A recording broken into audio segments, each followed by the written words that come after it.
Donc, deuxième vidéo sur le procès de Nicolas Sarkozy, la première est sur mon profil si tu veux aller voir. Dans la première vidéo, on a vu que la contrepartie que les Libyens attendaient au financement illégal de la campagne de Nicolas Sarkozy, c'était d'absoudre de tous ces crimes le numéro 2 du régime libyen, qui est un terroriste qui a tué 440 personnes, dont 54 Français. Et maintenant, on passe à la deuxième partie. Donc ça c'était la contrepartie qu'attendaient les Libyens, mais Sarkozy dit qu'il n'était pas coupable, qu'il n'a rien fait, et il s'appuie sur le fait qu'il était poursuivi pour 4 infractions, et qu'il a été relaxé pour 3 d'entre elles, et la dernière il dit que c'est le tribunal en gros qui invente n'importe quoi, et que c'est une cabale politique contre lui. Le truc c'est que tu vas voir que en fait la raison pour laquelle il n'a pas été condamné pour 3 des trucs, c'est simplement parce que le droit c'est un peu plus compliqué que ça, mais en vérité c'est pas parce qu'il n'est pas coupable de ce dont on l'accuse qu'il n'a pas fait ce dont on l'accuse, tu vas comprendre. Premier truc, il était poursuivi pour recel de détournement de fonds publics libyens.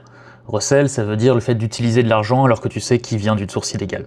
Là, le mot important, c'est libyen. En fait, comme l'argent a été détourné par des officiels de la Libye, et bah du coup, en droit français, c'est pas puni. Et donc, il n'y a pas détournement de fonds publics, et donc, il ne peut pas y avoir recel de fonds publics. Mais les fonds publics ont quand même été détournés. Deuxième truc, il était poursuivi pour corruption passive. Passive, ça veut dire que c'est toi qui es corrompu, et c'est pas toi qui corromps. Le truc, c'est qu'on ne peut être condamné pour corruption que si on est dépositaire de l'autorité publique et chargé d'un mandat électif public. Et à ce moment-là, Sarkozy était candidat à l'élection présidentielle. Et candidat à l'élection présidentielle, tu n'es pas dépositaire de l'autorité publique, et donc du coup, l'infraction n'est pas constituée. Il n'empêche qu'au sens non juridique du terme, il y a eu corruption. C'est juste que c'était pas corruption d'un officiel, c'était corruption d'un mec qui allait devenir officiel. Troisième truc, il était poursuivi pour financement illégal de campagne. Alors là, il faut expliquer un peu le schéma. La Libye donnait de l'argent à des intermédiaires, et cet argent devait servir pour la campagne. Le seul truc, c'est que les liens financiers sont tellement compliqués que le tribunal n'a pas réussi à retracer le parcours qu'a suivi l'argent.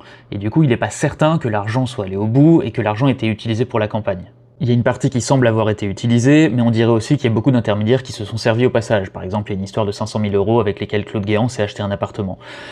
Et du coup, en droit pénal, il faut avoir une conviction absolue, et comme le tribunal n'a pas réussi à avoir une conviction absolue, une conviction assez forte mais pas absolue, et bah du coup, ils ont préféré relaxer Nicolas Sarkozy de ce délit-là.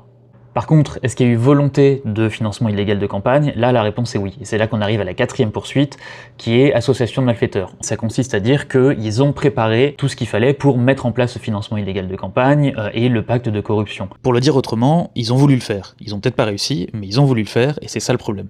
Peu importe qu'ils aient réussi ou pas, peu importe que derrière ils aient donné les contreparties à la Libye ou pas, etc., etc. Et ensuite, il y a 2 éléments que Nicolas Sarkozy avance dans sa défense médiatique cette fois-ci, mais à nouveau, j'ai pas le temps, donc bon bah abonne-toi, like, commentaire, partage, etc. pour l'algo, ça me ferait plaisir. Et la 3e partie, promis c'est la dernière, est dans mon profil. À tout de suite.